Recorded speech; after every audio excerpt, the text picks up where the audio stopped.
പുതിയൊരു വീഡിയോയിലേക്ക് എല്ലാവർക്കും സ്വാഗതം.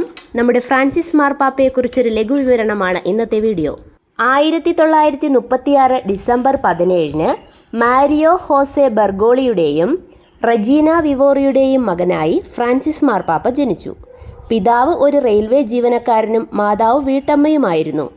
ഹോർഹെ മാരിയോ ബെർഗോളിയോ എന്നായിരുന്നു അദ്ദേഹത്തിൻ്റെ പേര്. മാർപ്പാപ്പയായി തിരഞ്ഞെടുക്കപ്പെട്ടപ്പോഴാണ് അദ്ദേഹം ദാരിദ്ര്യത്തിലും ജീവിതപ്രകാശം കണ്ടെത്തിയ അസീസിയിലെ ഫ്രാൻസിസിൻ്റെ പേര് സ്വീകരിച്ചത്. സാമ്പത്തിക പ്രതിസന്ധിയും രാഷ്ട്രീയ പ്രശ്നങ്ങളും മൂലം 1929 ഇറ്റലിയിൽ നിന്നും അർജന്റീനയിലേക്ക് കുടിയേറിയ കുടുംബത്തിലെ അംഗങ്ങളായിരുന്നു അവർ. ഹോർഹെ മാരിയോ ബെർഗോളിയോ ചെറുപ്പം മുതൽ ദൈവവിശ്വാസം, ദയ, സഹാനുഭൂതി തുടങ്ങിയ ഗുണങ്ങൾ ഉള്ള വ്യക്തിയായിരുന്നു.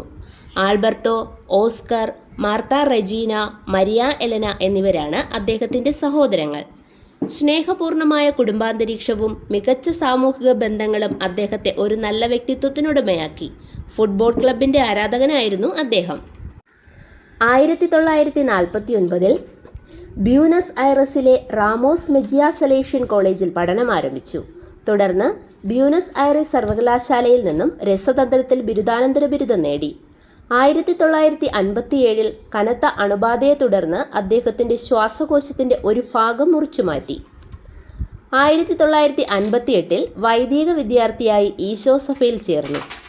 1998 ബ്യൂണസ് ഐറിസ് ആർച്ച് ബിഷപ്പായി. അപ്പോഴും ആർച്ച് ബിഷപ്പിൻ്റെ ഔദ്യോഗിക വസതി ഒഴിവാക്കി ചെറിയൊരു അപ്പാർട്ട്മെൻറ്റിലാണ് അദ്ദേഹം ജീവിച്ചത്. യാത്രകൾക്ക് ഔദ്യോഗിക വാഹനം ഉപയോഗിച്ചിരുന്നില്ല. സാധാരണക്കാർക്കൊപ്പം പൊതുവാഹനങ്ങളിലാണ് യാത്രകൾ ചെയ്തിരുന്നത്.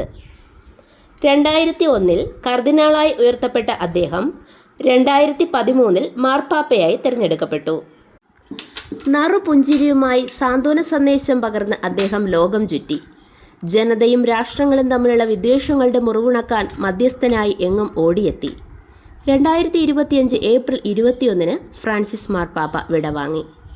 സ്നേഹസമ്പന്നനായ നല്ല ഇടയൻ വിടവാങ്ങുമ്പോൾ ലോകമനസ്സിൽ ഒരൊറ്റ ചിത്രമേയുള്ളൂ.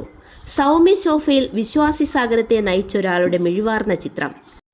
മായാതെ മങ്ങാതെ ആ ഫ്രാൻസിസ് ചിത്രം എന്നുമെന്നും ലോകമെമ്പാടുമുള്ള ജനഹൃദയങ്ങളിൽ പ്രകാശിക്കട്ടെ. നന്ദി. കൂടുതൽ വിജ്ഞാനപ്രദമായ വീഡിയോകൾക്കായി ചാനൽ സബ്സ്ക്രൈബ് ചെയ്യുക. നിങ്ങളുടെ വിലയേറിയ നിർദ്ദേശങ്ങൾ കമൻറ്റുകളായി അറിയിക്കുമല്ലോ. നന്ദി.